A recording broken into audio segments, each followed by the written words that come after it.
I cannot even begin to communicate how it feels when you're at 18,000 feet, the wind is howling at 40 miles an hour, it stinks, you're nauseous, you're down 15 pounds because you don't feel like eating.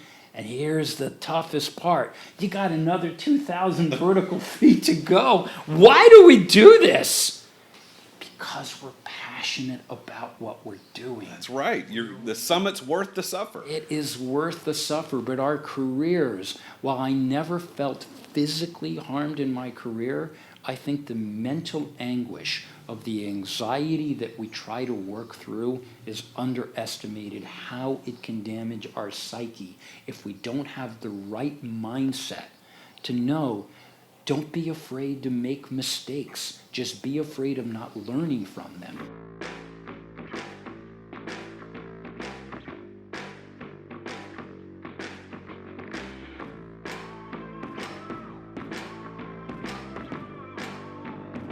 In today's ultra-competitive business world, being a successful entrepreneur or business owner can be very challenging.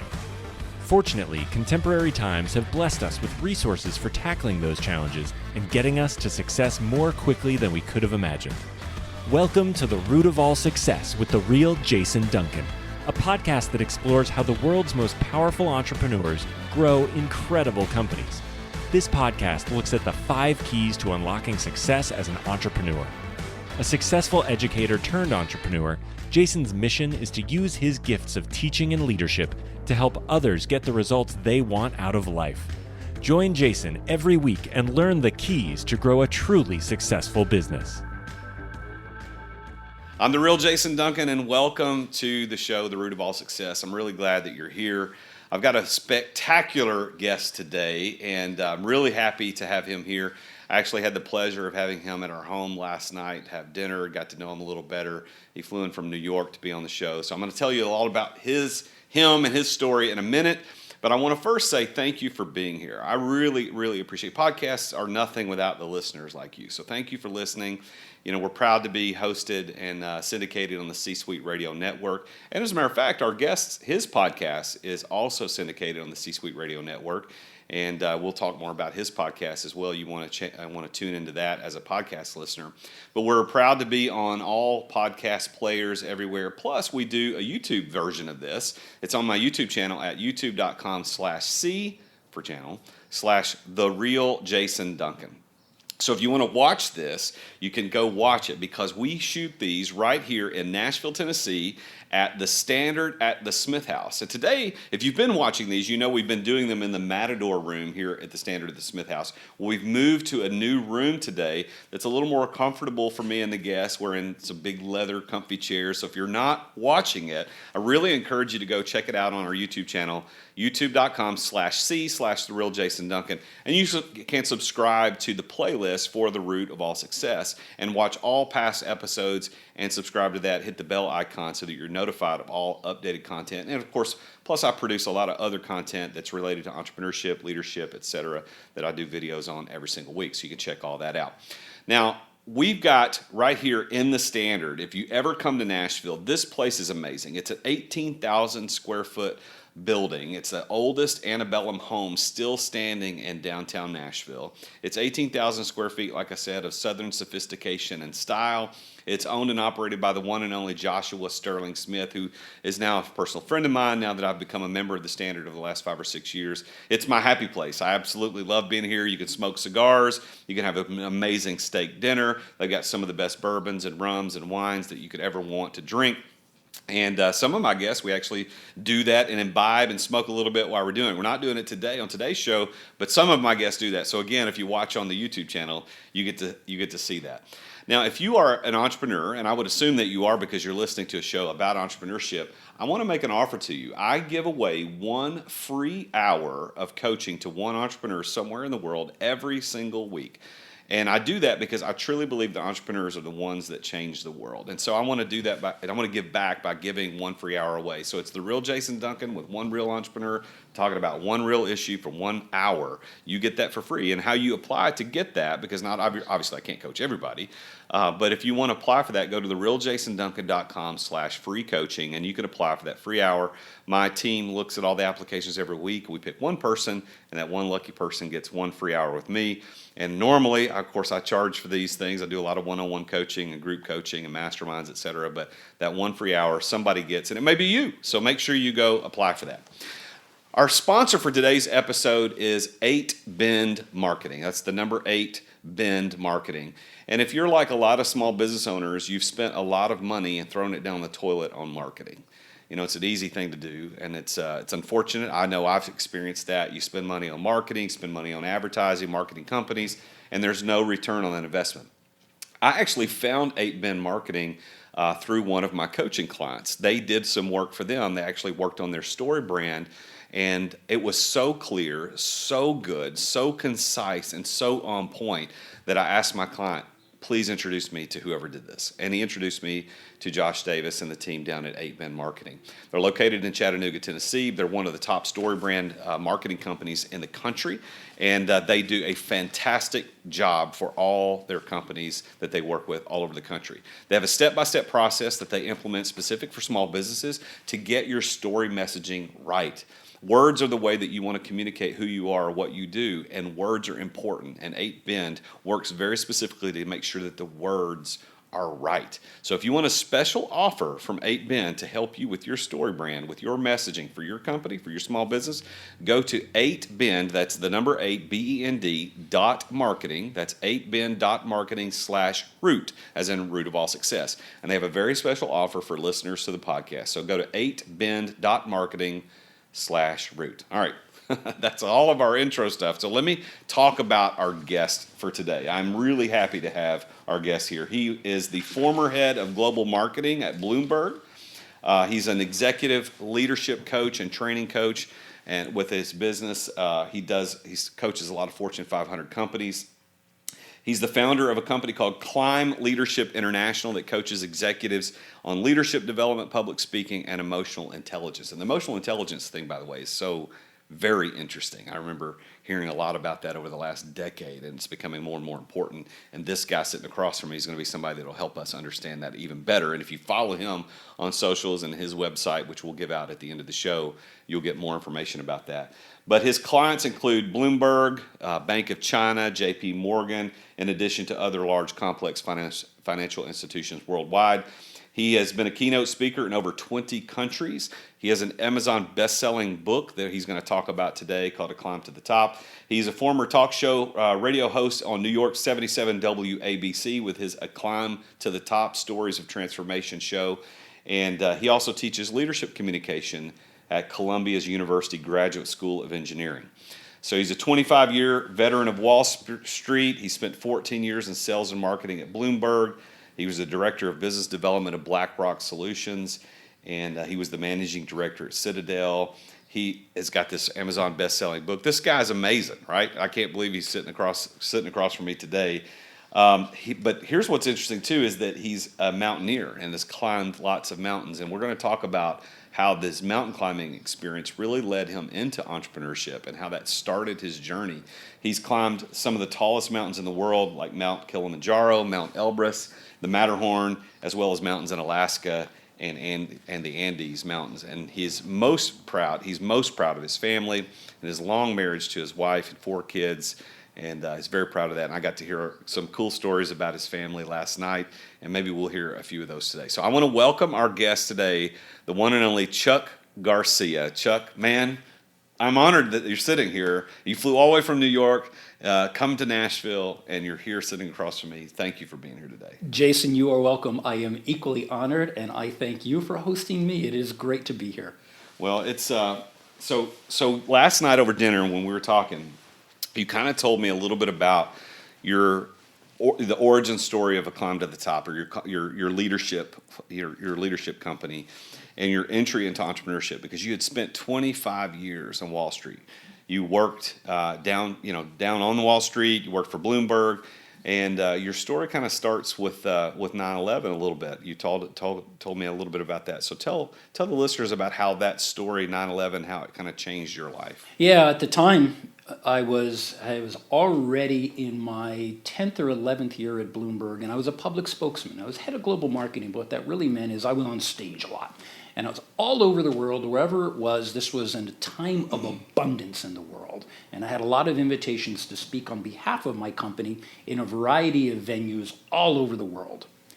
On that fateful day, I was booked to speak in what was known as Windows of the World. It was a conference facility on the 106th floor of the World Trade Center on 9/11. And I was booked for that afternoon and the following morning.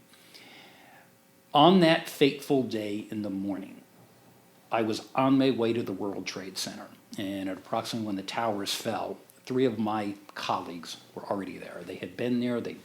We knew they were there because they had sent me a text saying, "Chuck, we're here waiting for you." I never made it into the building. Long story short, I spent the next month.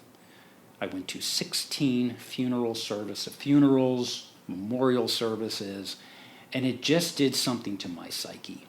And I thought about it, and New York had changed, and as I reflected on what happened and how lucky I was, just a simple twist of fate. I simply hadn't made it to the building. I was actually in another venue.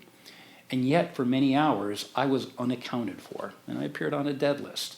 And I mentioned to my wife the night before, I'll be coming home a little bit late. I'd have a speech at the World Trade Center. Didn't think anything about it. It was just a mention for what I do. Throughout the course of the next month, as I thought about, wow, what happened here? What am I going to do about it? What can I do so that the sadness of my friends, my colleagues who died, I can't let that happen in vain. So I thought about, what does this mean to me? And what can I do? It's something different in the service of all those people that were lost, and how grateful I was that it just wasn't my day. So over the last couple of months, I thought about it. I was like, all right. I had read a book called Into Thin Air by a guy named John Krakauer. And in the book, it talked about the 1996 disaster on Mount Everest, where about a dozen people died on the climb. And it really piqued my interest. Instead of turning me off to mountaineering, I saw myself in that book doing what they described. So one day I made up my mind, I don't know what I'm doing, but I'm going to climb a mountain. I was a distance runner for many years, and I had that, I still am, but I had that mentality. To cut to the conclusion here, exactly 1 year later, on 9/11/02, and the interesting part is I didn't design it that way. That was the date that I summited a mountain called Mount Rainier, which is in the Cascade Mountains in Washington State. And when you get to the summit of a mountain, there's a book, and you log into the book. And you sign your name and you put the date. I didn't put my name, I put the name of my 3 Bloomberg colleagues who had lost. And that moment was, I didn't know exactly what it meant to me at the time, but I used the sadness as an opportunity to, what can I do to change something in my world? The first thing I had to recognize is I got to change myself. I got to go do something I've never done before. And that's the only way that I felt that I could do something in the service of the people who were at that place in the World Trade Center in the service of my success. How blessed I was. They were there for me. How could I be there for them? I didn't know any other way to do it. What I didn't realize is when I stepped on that mountain, it unleashed a complete beast in me. A year later, I stepped on the summit of Mount Kilimanjaro. A year later, I was climbing in the Alps. A year later, it set something in me. And Jason, when I reflect about how blessed I am to have lived that day, it does something to you. And it does every day I think about it. Well, I know that our listeners, we've got some young listeners who either weren't born, 20 years ago when it happened, or were very young and don't have a clear memory of it. But a lot of our listeners do. Of course, like you and me, we remember it vividly. You were in New York when it happened. I was living in Nebraska at the time, and I remember that day very clearly. And I think a lot of people do. If you were alive on that day and were an adult, you certainly remember where you were that morning when you found out about it, and watching it on the news unfold, and what it changed 3,000 plus families' lives forever. But more than that, it changed other lives like yours. You decided, hey, I've lost very close dear friends, colleagues in this disaster, this terrorist attack. How do I justify or understand it? But here's what I want listeners to understand is that that pushed you into entrepreneurship, which is what I want to talk about. Yeah. And I believe, as I said at the beginning of the show, I believe that entrepreneurs are the ones that change the world. I believe we change the world as entrepreneurs because we create things, we innovate things, we take risks, we do things that make the world a better place. And that day, although it changed those 3,000 plus families' lives forever in a negative way, think about the major impact, the positive impact that happened. Now, obviously, we got to turn it in for good.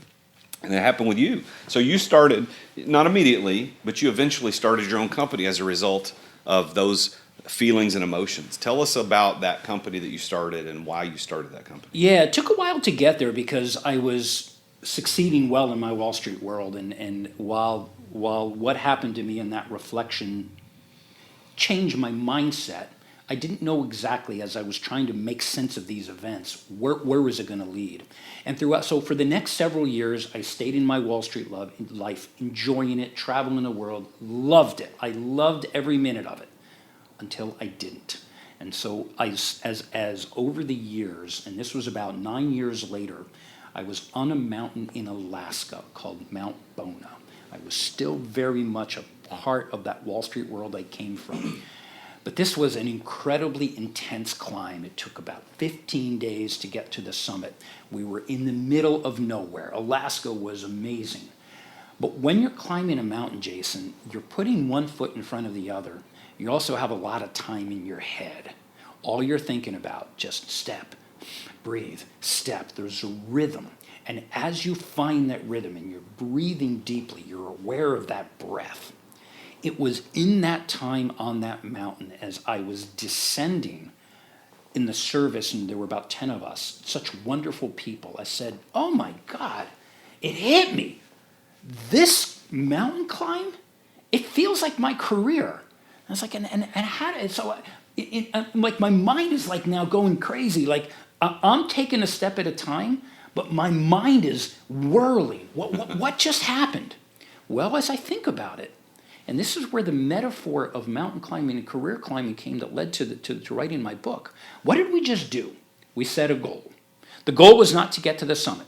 The goal was to get home to our families. I eventually made it home. The second thing, you take a step at a time, like success. There's no shortcuts to the top of any success mountain. Success is with you, with me, so many of us, it's a step. Step, always the next step. The most important step is your next one. And you don't know what it's going to be or what's going to happen when you take it, but you have to take it. And the third part, the best part of this, I didn't do it alone. The recognition, when you climb a mountain, just like when you climb a career, for anyone listening who thinks they're going to succeed on their own, they got it wrong. Success is a product of the people around you. And what I learned on that mountain, Jason, that I put in the first page of my book is called the law of reciprocity. If you want to succeed, we got the formula wrong. Help others climb that mountain. What do you think they're going to do in turn? They're going to help you climb it. And when you're having a bad day, they're going to come give you a hand. And when they're having a bad day, I'm going to give them a hand. That's success. Success is having this sense of purpose, aligning it with a passion, but recognizing that going up that mountain, the success comes with recognizing you do it in the service of others. That's what we do. That's what that mountain experience did to me. And when I came off of that mountain and I was in Alaska, a 16-hour flight home, that's when it hit me. I am not going to leave the Wall Street world behind. They actually became my clients. When I got off the mountain, I went home, I formed an LLC. I'm going to call it Climb Leadership. It's going to be a professional development services firm. I'm going to teach people to do what they saw me do for many years. People said, hey, Chuck, you're really good at this. I was like everyone else, just trying to figure out how to be good at it, because I was given the opportunity from Mike Bloomberg, who said, you suck less than everybody else, so congratulations, get out there and start speaking. That was the opportunity to figure out how to do this well. And when I formed my company, I said, I'm going to do that. That is the alignment of my passion, the alignment of my purpose. I put them both together, and now I can go out there and I can do it in the service of someone else's success. That was just, it was such a pleasure to be able to do that. And then to teach college. My dad is a college professor, so it's a family business. I wanted to do both. So I not only formed my business, I also started teaching, and I'm on the faculty at Columbia University. So what an honor it is to be able to do those things that, I don't know if I chose them or they chose me. I don't think too much about that. But man, I am glad I am on this mountain, and I'm blessed to be on it. What year was that mountain climb in Alaska that gave you that idea to start Climb Leadership? That was 2011. And so Climb Leadership, the LLC, was formed over the course of several months. I had to figure out my exit strategy. It's not just as easy as you just turn a switch, but eventually it took several months in the transition. Climb Leadership was born a year later. I joined the faculty. I started teaching a year later, but I used that time in between to write my book called The Climb to the Top. Okay. This was a very personal thing, and I wanted to devote the time to do it. Well, let's talk about the book, because I think there's not a lot of the guests I've had have best-selling books like you. So talk a little bit about your book, A Climb to the Top. One thing I found when I formed my business, now I'm in business, is like, all right, I show up every day, as you do with your clients, and you got to leave them something. What are you going to leave them? And I was creating, as I was teaching many of them how to speak publicly, how to speak in front of a camera, how to step on stage, how to present, how to show up. Some people, they never learned how to do it. So I said, how am I going to help them? I need to leave them. And it hit me, duh. Why don't I just write a book so I can just give them the book? I was like, write a book? I wrote a master's thesis that one person read. I didn't know if it was any good, but what do I know about writing a book? And then I asked myself, what do I know about climbing a mountain? Nothing. But it didn't stop me from climbing a mountain. So what is it going to be about? What I wanted the book to be was a framework for how I stepped on stage and succeeded as a public speaker. How did I do it? When I was speaking publicly, I didn't have a method. I read a bunch of books, but I didn't figure it out. So I figured out my own. And I distilled it down to what I called at the time, as I wrote the book, the 10 Commandments of Great Communicators. What do great communicators do? And I looked at Martin Luther King and everyone else. I said, oh. And I started laying it down. I do all of that. I think I do. And I watched myself. Yeah, I do. That's pretty good. Let me lay it all down. So the book, I said, this is a no-brainer, what I'm going to call it, A Climb to the Top, because what I knew, and this is what I found in my career, the more I was succeeding as a communicator, it was the skill set of communication that was vaulting me to the top. Not being a better investment manager, not being a better engineer, with it, whatever that was, I found that my success was a function of how powerfully I was able to connect to other people. And it was simply on the basis of these communication skills that I worked hard to develop. So I said, a climb to the top. And what I found is I started teaching other people. I was teaching them to climb to the top through communication tactics. I didn't have to teach them to anything else. Become a better communicator, and people are getting you to notice, and people are getting to care. So I said, all right, how am I going to write it? Pretty simple. Use the metaphor of career climbing like we use it for mountain climbing. Set a goal, one step at a time, can't do it alone. So the book is 10 chapters. Each chapter is a communication tactic. One of those tactics, for example, chapter 8, is called The Power of the Pause. And I think the one thing I teach people to do is to pause. Just slow down. Listen to the comedians for dramatic effect, and look at the way they deliver a punchline. Simple, but people don't do it. That's one of the tactics. That's just a tangible example. So a climb to the top, semicolon, or colon, Leadership and Communication Tactics to Take Your Career to New Heights. Get them out. That's good. That's good. That's pretty clever. I got a good publisher and a good editor too. So the book was very much career climbing, mountain climbing. You're taking a step at a time. You don't know what's in front of you, the weather, the unpredictability of the terrain. Does it feel like a career? Yeah, careers are like that. They're just like a mountain. It's the same to me.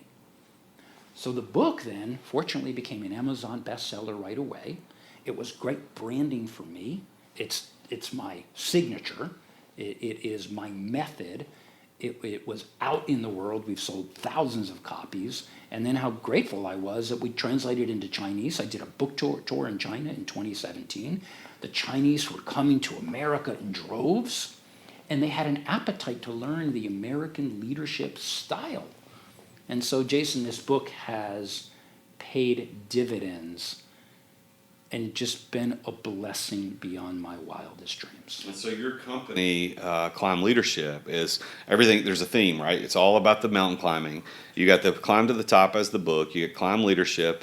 So when you work with, J.P. Morgans and the Bloombergs of the world, are you just going in and talking to their executives about, and you're coaching them through leadership and public speaking? That's how you monetize your expertise? Yeah, there's a couple different models. One of them is, like you, I'm a keynote speaker, so I'm a professional speaker. So that's the first way that you can monetize it, where people find value in you presenting some kind of insight to large crowds. So that's keynote. The second one, so for the companies that you mentioned, I do a lot of one-on-one coaching with them. So there is an executive, he, she, whoever they are, have an event. Could be. I'll use that as an example. And in 2 months, they have to go to London and they have to get on a stage and speak to shareholders. Most of the executives were never trained to do this. In fact, this is probably across most industries. Whatever it is they do, so if it's a chief technology officer, nobody ever taught them that. They became technologists, and they worked on becoming a better technologist. And then somebody said, hey, we need to get the chief technology officer in front of the whole company and tell us your communication strategy. They're very good at the strategy, but they're not so good at communicating the strategy. No one ever taught them. So what happens is they get up there and they stumble and they bumble, and it's like, oh my God, this is the impression that you're leaving? What I do is I help them to package it, to promote it, to speak using the methods from a climb to the top, so that when they present, they are doing it powerfully, they are doing it with purpose, and they are doing it in such a way that there is a strong call to action. So when they're speaking to their crowd, everybody knows exactly where you're going. They feel like this individual has done the best job they could, that they weren't just ticking a box.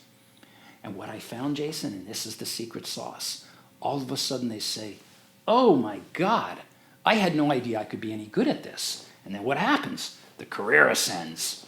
And somebody says, wow, that guy, he doesn't even need to be an engineer anymore. Because most people, as they're ascending, don't do what they were trained to do early on.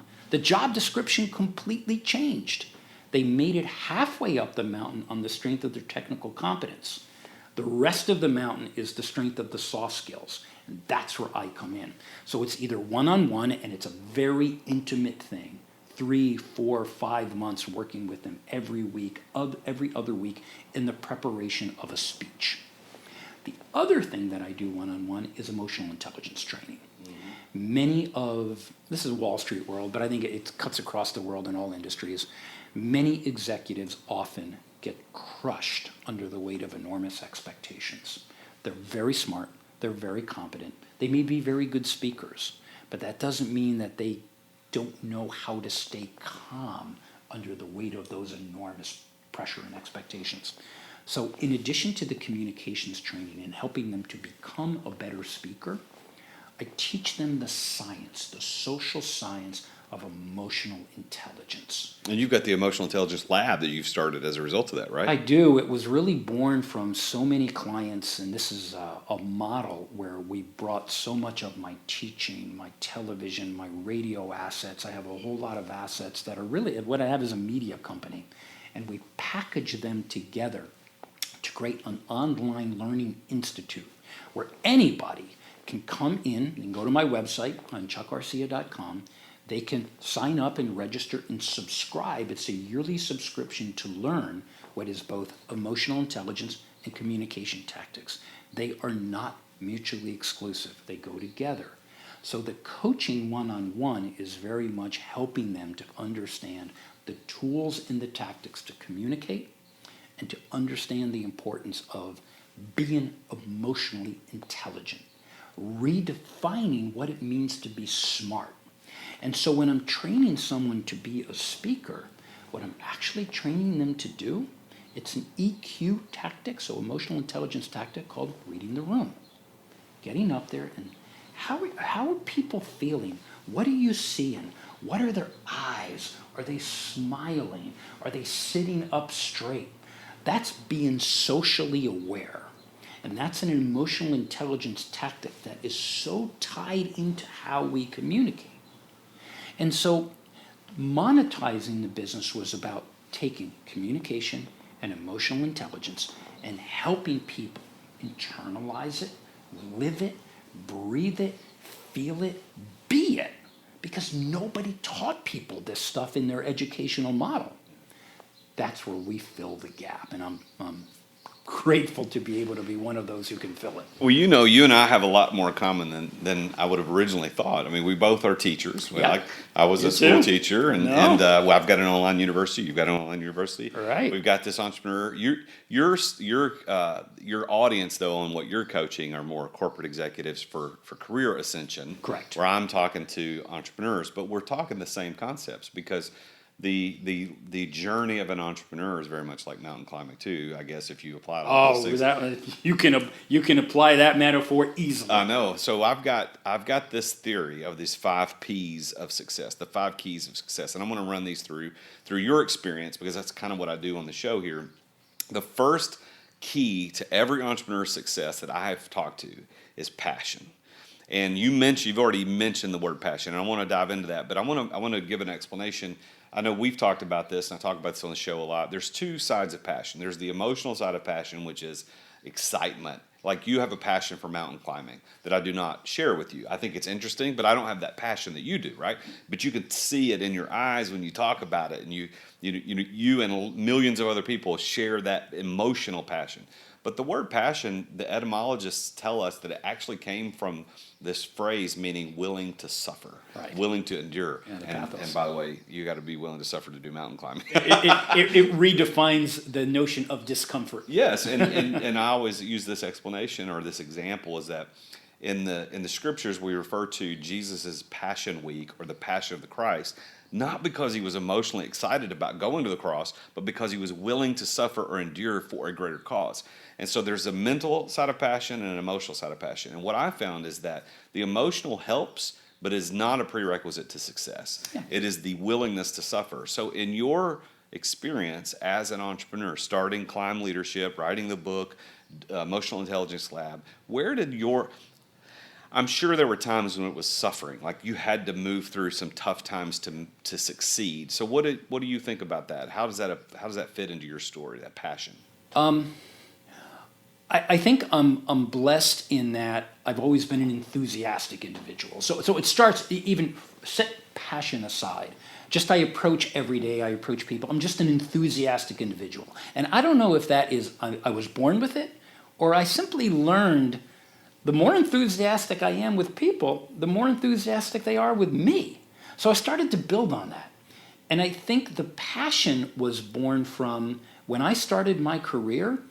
I don't know everybody else. I went to college. I think they sold us a bill of goods. Go get a 4.0 and it's a path to prosperity and success. And then I joined Wall Street and I said, nobody gives a damn where I went to college. Nobody ever asked me my GPA. Nobody ever asked me what's the formula for the quadratic equation.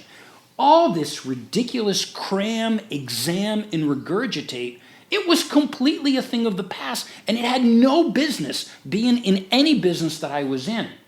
So the suffering, and I think this is where the passion came in, I learned the hard way. I was now in a world that I was completely uncomfortable in. Nobody was talking about anything that I learned in college. I went home every day feeling ignorant. Oh my God, I got to get the Wall Street Journal. My textbooks, waste of time. I didn't even I saved them. I think, oh, I'm going to need these textbooks. I'll put them on the shelf. No, they look nice on the shelf, and that's where they stayed. So I immediately, and maybe it's part of the suffering, I had to first recognize I don't know anything. I got to catch up. So part of it is recognizing I'm not as smart as I thought I was. I don't know anything. I got to catch up. And I think that led to the recognition that things became much more rewarding when I knew how hard I had to work in the achievement of that thing I was trying to do. And I think that was my career, Jason. I was always feeling like, man, I gotta not outwork people. I had to outsmart people because everybody works hard, but not everybody works smart. And I think the suffering comes from the trial and the error that nobody teaches us this stuff. Yeah. You got to figure it out yourself. And you got to get a lot wrong in order to get something right. And the educational model flips it. Just get everything right. Oh my God. Relate that to mountain climbing, Jason? It's all suffering. It's brutal. Yeah. It's freezing. You're nauseous. You're sleeping in these stinky, disgusting tents. And I wouldn't have it any other way. There's no bathroom. There's no room service. It's a cold and a discomfort. I cannot even begin to communicate how it feels when you're at 18,000 feet, the wind is howling at 40 miles an hour, it stinks, you're nauseous, you're down 15 pounds because you don't feel like eating, and here's the toughest part. You got another 2,000 vertical feet to go. Why do we do this? Because we're passionate about what we're doing. That's right. The summit's worth the suffer. It is worth the suffer, but our careers, while I never felt physically harmed in my career, I think the mental anguish of the anxiety that we try to work through is underestimated, how it can damage our psyche if we don't have the right mindset to know. Don't be afraid to make mistakes. Just be afraid of not learning from them. And I think society, Jason, puts everybody into this box. And you look at Instagram and Facebook, and it's like everybody's got to do something perfectly.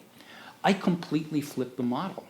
I said, I think the passion, the suffering, is knowing, go out there and screw it up. Yeah. I would rather you screw it up than sit there and design the perfect engine that you're never going to build in the garage. That's no good. Get out there and build a bad engine. Because when you have good people, we'll figure out how to make it a good engine. That's the can't do it alone. Yeah, you're right. I mean, failure is always a better teacher than success. And our failures teach us. And when you don't summit because of lack of supplies or lack of oxygen or whatever it is, okay, now you know how to prepare for the next summit. So that's the first P of the 5. The first key that I found to every entrepreneur who's been successful, they're willing to suffer that passion. Now, the second P is, and before I even give this one away, your story has a very interesting twist on this one, and it's being right place, right time. So when you think about in terms of people's ability to succeed as an entrepreneur, there's always this point in time, like I was at the right place at the right time. And for you, it's actually you were not at a place at a specific time that made you who you are today. You weren't at the Twin Towers. You weren't at the World Trade Center that moment when they came tumbling down. And because of that, your life changed. So your right place, right time moment actually is the opposite of what most people experience. Does that make sense to you? Well, it does. And there's something I use in my classes and in my speeches, a quote by the psychologist Carl Jung. I am not what happens to me. I am what I choose to become. So in that event, something happened to me. I wasn't there. But what did I choose to do as a result of that point in time? And I think that lesson often gets lost. It's our choice. What do we do about that? Like a good history lesson isn't about the event. It's about the impact. What was the effect of the event that shapes history? For our careers, that point in time, it may be important, whatever that was. What did we do about it? Yep. And I think that's the way I view it. So What did your I s- do about it? Yeah, so your success story was right place, right time, just like everybody else has that right place, right time. Yours just happened to be extremely dramatic that you weren't there that day because we wouldn't know one another, and you would not have had your entrepreneurial success and the ripple effect of all the other people that you've helped in corporate America and in China, to be better leaders, to be more empathic listeners, and to be better public speakers. Right. You've already mentioned the third P. You didn't know what you were mentioning at the time, but you said nobody can climb a mountain alone. You can't climb your career alone. Well, the third P is people, is knowing the right people. Yeah, they matter. And nobody gets to success without the right people. And you've already illustrated that in your climb analogy about going up a mountain. It takes people. You can't summit Everest alone. You can't summit Kilimanjaro alone. You can't summit these places alone. It takes people. Similarly, in the entrepreneurial journey, you started Climb Leadership. Who were the people that were instrumental in making that happen for you? Oh, without a doubt. We look at the event of forming an LLC. You do that for $600 on a computer. Big deal. The question is, like the mountain climb, who are you going to bring with you? Who are you going to choose? Now, as an entrepreneur, you have a luxury. You get to choose. Now, there's a lot of things you may not choose, but that's not negotiable. So I had a series of partners along the way who I chose for my book, really critical. Who did I choose to publish my book with? I'm going to give them a shout out here, Advantage Media in Charleston, South Carolina. An absolute wonderful partner. The editor, a guy named Peter Giannopoulos. Peter, if you're listening, thank you for everything you've done for me. To call him an editor is wrong. He was my partner. These individuals worked with me to shape A Climb to the Top into the book that I am so proud to have published. I didn't do it alone. I didn't design the cover. Peter taught me to be a better writer. Advantage Media did the distribution for it. I had no idea what I was doing, but I was too stupid to know it couldn't be done. And I was smart enough to know that I'm not going to do this on my own. I need help. And I think that's the entrepreneurial journey. So that I love your analogy of this climbing analogy, and these P's are working together a lot more closely than I thought. There's a synchronicity I know. here that you can apply even to the real Jason Duncan has all of that That's right. in your world. So you've got the passion, you've got right place, right time, got the right people. The fourth P is that of preparation. And I think that if I could be so bold as to assume what your prep was, is that you're 25 years in Wall Street. Michael Bloomberg coming to you and say, "Hey, you suck less than everybody else right. to speak." Right? He really did say that. And we could all believe it. So if he says this, he puts you in a place that was your preparation. Am I wrong for your success as an entrepreneur? That prepared you? The preparation was the reason that I was noticed is because, and it started so simply. We were a small company at the time, and every Monday morning, everybody huddled together, and everyone had to talk about, I was a salesman, and my territory was Latin America. I'm bilingual. I was responsible for all of Bloomberg business south of the United States. So I was traveling all the time, Mexico, Argentina, Chile, Brazil. Every Monday, the sales force got together, and people were there to talk about, what's going on in your territory. Many people looked at this as, I'm going to inform the rest of the company what I'm doing. I didn't. I didn't look at this is just something where I'm informing. Oh my God, what an opportunity to get up there and to change the model. I didn't just inform, Jason. I prepared intently for those moments where I am not just going to inform my mates. Now this was internal in a room, a very small room. When I got up there, I thunderballed what I was doing with great passion and enthusiasm, even if we stunk. I had a bad week, I didn't sell a thing, but here's what I learned, and this is what I did about it. And people were saying to me, man, I really love your Monday morning meetings. This was strategic and intentional. It was not an accident. I looked at, if there were 10 people speaking that day, 9 got up there, I had an okay week, I did this, I did that, and I did the other thing. Absolutely boring. And I said, I got to raise the bar on this because I got to get noticed. That led to requests for speaking engagement. Chuck, can you speak here? Chuck, can you? I know you got a day job, but can you be in San Diego? There's a speech that Mike Bloomberg said, I can't make. Can you do it? Well, little did I know, my preparation for the tactics of simply informing, I knew I had to outsmart everyone. All of a sudden, I was now getting requests to speak. I wasn't talking about my sales territory. It was, Chuck, talk to us about the alignment of finance and technology. I'm scratching my head. Where do I got to do this? We need you in London a week from now to talk about that.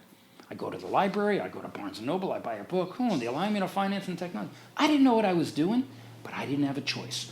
What an opportunity to get in on that stage and completely inspire people to think differently. Then they started talking about it. That was preparation, not blowing the opportunity. Most people, Jason, there's a lesson here. Do not look at communicating to your boss, to your mate, whoever it is, as simply informing. It is an opportunity to provoke and prompt to a whole nother world, provoke the status quo. You're the status quo. Change it. And it changes with changing you. The entrepreneurs, what we do, we change the world, but the first person we have to change is us. Yeah. We're not changing a thing until we change ourselves. And you have an apprentice here. You are leading by example. I had someone I followed, his name was Mike Bloomberg, then people were following me. That is an enormous responsibility because if they're going to follow you, you got to be exemplary. You got to raise the bar. And that's all of what you're talking about. All of that comes together in people in preparation. And when they see you prepare, what do? They will never come to the table unprepared in my world. That is not negotiable. You will not come up here and wing it. Because if you do, you have disappointed me and you. The bar is higher than that. Raise your bar. Yeah. Prepare. Love that. People in preparation. Well, that was really.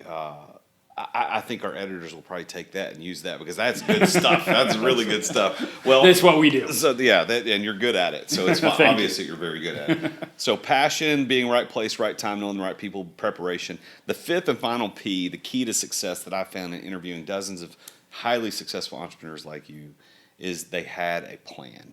And what I mean by plan is not what most people think. Most people think, oh yeah, I wrote a business plan. It was 18 pages and it was approved by some VC. No. What I'm talking about is your plan to obtain and deploy the financial resources required to be successful. So what was your plan to get Climb Leadership launched and profitable? Yeah, in fact, I appreciate that because to me, writing an 18-page plan is worthless because no battle plan survives a first shot, and agreed. So my plan to get Climb Leadership, the first thing I had to think about, I thought about a tactic that I use as a career salesman. It's called land and expand. What I did not do, I didn't think these big, glorious, oh my God, I can turn this into $1 billion enterprise. I started with one. I reached out to my network. I looked for one company that would buy into my training, and they did. It was a fintech company in New York. I'll never forget that. My opportunity was born. Now I got to go in there and I got to coach these guys. One client, that's it. I got to put every ounce of energy into one. What happened? Somebody called a friend and said, hey, this guy Chuck, he's pretty good. That led to 2 clients. Now I focused on 2. 2 led to 4, 4 led to 8. Look what's happening here. Simply by landing, focusing on what's right in front of me. Don't go too far. That's the mountain, Jason. It's a step at a time. All I'm doing is working on what's right in front of me. If I think too far ahead, I am diluting my own capacity. I'm not serving the need of that client. I'm not focusing on building the business right now. I am focusing on making sure that that client cannot live without me. What happens then? Get another client. Focus on that. That was my plan. I didn't write this big business plan. In fact, I hardly wrote anything. I just knew I need a good starting point. I need to get out of the box well. And if I can do that, focus on the work. The outcome will come. I never focused on the outcome, and I didn't sit there and say, I think I can be $1 million enterprise in year 1. I don't think that way. Maybe because I don't have to, but I don't want to, because I think that detracts from delivering the work above expectations. And the only way you can do that is to be singularly minded and focused on that job that you have. Nothing else exists. That's all you got. Because I can only do one thing at a time. And with mountaineering, I can only take one step at a time. I couldn't race up the mountain. I'd burn out. I couldn't race my business. I built it. So a little bit in equilibrium of patience and persistence. There's a fine line between being really aggressive and getting out there, but also recognizing, finding the rhythm and the speed that works for you. And I don't think there's any one way to do it. I think we all find that rhythm that allows us to proceed up the mountain, recognizing it's not always going to be perfect. But careers and mountain climbing, Jason, have always been a series of continual adjustments. So whatever the plan is, you see what's in front of you and you adjust accordingly. If that training didn't go right, what did I learn from it? I adjust a different method. If your contract negotiation with another client didn't go right, I learn from that and I adjust. So to me, this last P, the plan is a series of modifications and adjustments all the time, everywhere, and bringing other people in to help you. Because I think we all have blind spots, and we don't always do everything perfectly. So part of the plan, I think, is bringing the people in and getting the right people in the right place at the right time in the positions that are necessary in order to keep sustaining your plan. So how do you define the term success? Success to me is not something that you achieved, and it's not a number you can put in a bank account. Success is when you have drive, it's feeling that every day I wake up and I have aligned two of the P's. I have aligned my passion with my sense of purpose. Only then did I feel like I was a success. And to me, success is I get out of bed, I'm brushing my teeth, I know passion and purpose have collided. I don't feel success can exist without either one of those two. You can make $1 billion, but if you don't have them, I don't count that as a success. It only in the intersection of these two. And then I will add two other things a little bit more tangible. To me, also, success comes down to time and mobility. What do you do with your time? Are you choosing your time? And are you mobile enough that no one else is telling you what to do, where to go, when to do it? That to me, and that's out of Tim Ferriss's 4-Hour Work Week. That's what I got out of that book, time and mobility. So to me, the success, passion, purpose, got it. Because I wasn't always passionate and purposeful in my Wall Street world. I had to serve a boss. I had to sell something. I wasn't always passionate about it, but I had to do it. Now,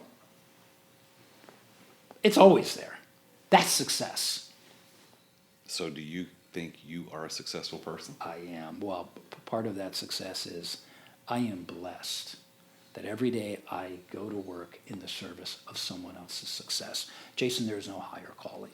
Look at the way that you evolved. When you were in the ministry, what are you doing? You were in the service of their souls. Does it get any better than that? Look what a nurse does. They're in the service of someone's health. Does it get any better than that? Look what we do. In the service of someone else's success. There's no higher calling. I don't have to worry about myself. I'm glad I did because I had other people looking out for me. Yeah. Now I'm looking out for them. I'm only a success because someone's counting on me to help them succeed. That's success. I love that. And I can see the passion. I can feel it.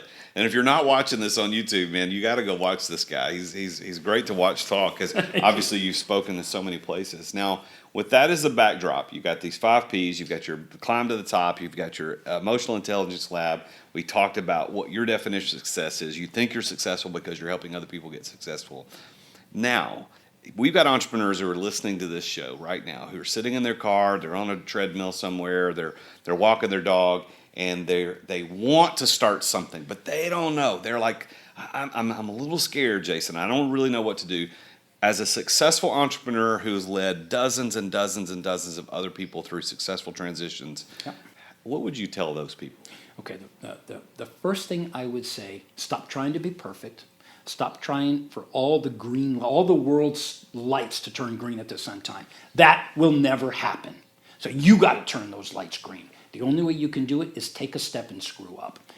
My advice is what I see so many people, they get caught in their own head and they find 100 million reasons why not to do something. And they can't even find one reason to do it. First. Second, forget everyone else's opinion about what you should do. Stop reading social media, stop reading the news, and stop capitulating to the social judgments where someone has an opinion about you. There's only one opinion that matters, and that's you. And what I'm going to encourage you to do, get out there and screw it up, and then adjust. And screw it up again and adjust. No entrepreneur ever that I know went on this yellow brick road on the path to perfection. So stop thinking and start doing. I will say one other thing, and this is, I can't emphasize this enough, and that's the power of branding. Unfortunately, for better or for worse, we live in a world of social media. I don't like it, but I can't fight it. I decided to join it. But the reason I say that is whatever these entrepreneurs who you're listening, there's a million people like you. And I don't mean that to insult anybody. I'm simply saying you are a brick in the wall until you prove to the world you're not. The world will not pull you out of that wall. You pull yourself out of that wall, and that's by being distinct. If you try to look like Steve Jobs, if you try to talk like Mark Zuckerberg, if you want to be the real Jason Duncan or Chuck Garcia, don't. We've been invented. So you got to find someone else. You have not. You are invented. But what do you bring to the world? I don't know, but you're going to have to tell the world what that is. And you got to do it in a way that's distinct. Too many people, Jason, get caught up into what everyone else is doing. That's not disruption. That's conformity. We cannot be conformist. Don't do what everyone else does. And don't listen to the critics. They're all going to tell you that idea is stupid. I had Mark Randolph, the co-founder of Netflix, on my radio show. Netflix almost went bankrupt. You know why? Even his wife said, what a dumb idea. It will never work. And he subtitled his book, That Will Never Work. And his advice, and this is my advice, don't listen to everyone else. You got the conviction, you got the passion, do it. It's going to suck. It's going to be uncomfortable. You're going to be cold and hungry and tired, and you're going to doubt, my God, what am I crazy? Why am I doing this? Because the world is telling you that. Go tell the world something different and go out there and prove them wrong. I love that. That is so good. That's gold. That's gold. Well, how would people get in touch with you? Yeah, you can always go to my website. If you remember my name, Chuck Garcia, you'll remember my website. It's chuckgarcia.com. There's a contact tab. And on that, you see all the things that we do. Send me a note. Let me know. You can also find me on Instagram, on LinkedIn. I think LinkedIn's a good place because that's where I live a lot, even though there's an Instagram page called A Climb to the Top. So anything Chuck Garcia or A Climb to the Top, you will find on Twitter, Facebook, Instagram, and LinkedIn. But the important part, just Chuck Garcia. If you just Google me, it comes right up. Well, talk about your podcast because you got a pretty good podcast, man. Yeah, I appreciate that. My podcast is called A Climb to the Top, Stories of Transformation. And every week we feature a lot of entrepreneurs have come on. We feature anyone out there that has a story of struggle and the removal of obstacles. And it's very entrepreneurial based. It started on 77 WABC in New York, an iconic station. We did 54 shows on there, and now we're on the C-Suite Radio Network. But what I love about the radio show, Jason, just as with you, every week it's a faculty. We bring people in, and they don't talk about their successes because I think the success stories are dull.